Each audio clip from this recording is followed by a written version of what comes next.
Bismillahirrahmanirrahim. Assalamualaikum warahmatullahi wabarakatuh. KBM kita di tema 6, subtema 2, pembelajaran yang kelima. Dengan tujuan pembelajaran, melalui kegiatan menulis, siswa mampu membuat sebuah puisi dengan menggunakan kata-kata dengan rima yang hampir sama dengan tepat. Melalui kegiatan menulis puisi, siswa mampu menuangkan gagasan-gagasan tentang cita-citanya dengan benar. Melalui kegiatan membuat poster, siswa juga mampu menuangkan hasil pencariannya tentang bahasa daerah dan makanan khas dengan menggunakan kalimat sederhana dalam bahasa Indonesia dengan rinci. Pernahkah kamu melihat buku-buku ini? Apakah buku cerita kesukaanmu? Apakah kamu juga punya penulis cerita kesayanganmu? Tahukah kamu apa yang dilakukan para penulis cerita atau sastra Indonesia? Buku-buku cerita tersebut adalah beberapa karya penulis cerita anak Indonesia yang bernama Clara Eng. Beliau telah menulis berbagai macam buku cerita anak yang sangat menarik. Adakah di antara kalian yang bercita-cita untuk menjadi seorang penulis cerita anak? Seorang penulis cerita anak merupakan salah satu pekerja seni sastra. Ia merangkai kata-kata untuk menuangkan imajinasi dan pendapatnya tentang lingkungan sekitar agar orang lain dapat membaca dan merasakan hal yang sama. Membaca adalah proses yang dilakukan dan digunakan oleh pembaca untuk memperoleh pesan dalam sebuah buku. Ada beragam buku bacaan yang dapat kalian gunakan untuk melatih keterampilan membaca, misalnya buku pengetahuan dan buku cerita anak.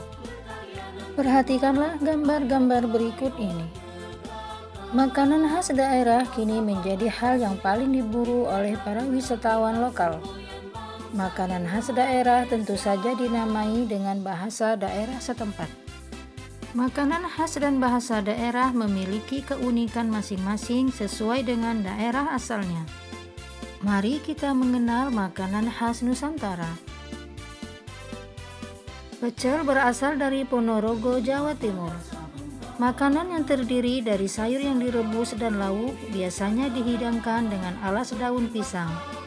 Sayuran yang dihidangkan antara lain kacang panjang, tauge, mentimun, daun singkong, dan daun kemangi. Bumbu sambal kacang yang disiramkan disebut dengan sambal kacang. Soto Betawi dari Jakarta. Soto Betawi menggunakan bahan berupa jeroan, daging sapi, mie, dan bahan-bahan lainnya. Kuah soto Betawi merupakan campuran santan dan susu. Papeda dari Papua dan Maluku.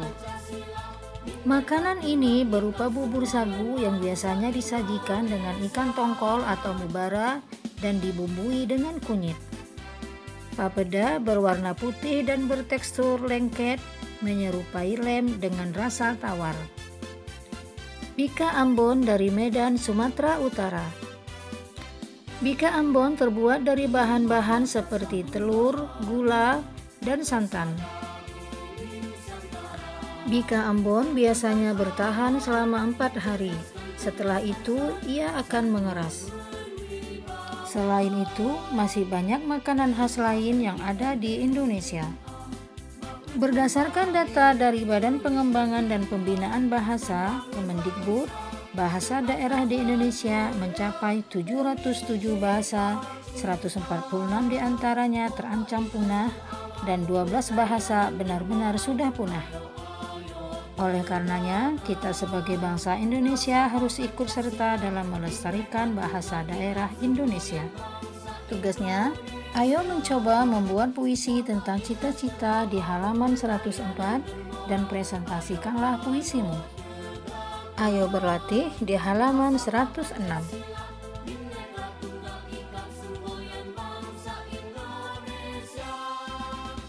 Nah, soleh-solehahku, Ibu cukupkan dulu materi kita hari ini. Tetap semangat belajar di rumah, tetap jagalah kesehatanmu, dan kita berjumpa di video pembelajaran Ibu selanjutnya. Ibu akhiri, wassalamualaikum warahmatullahi wabarakatuh.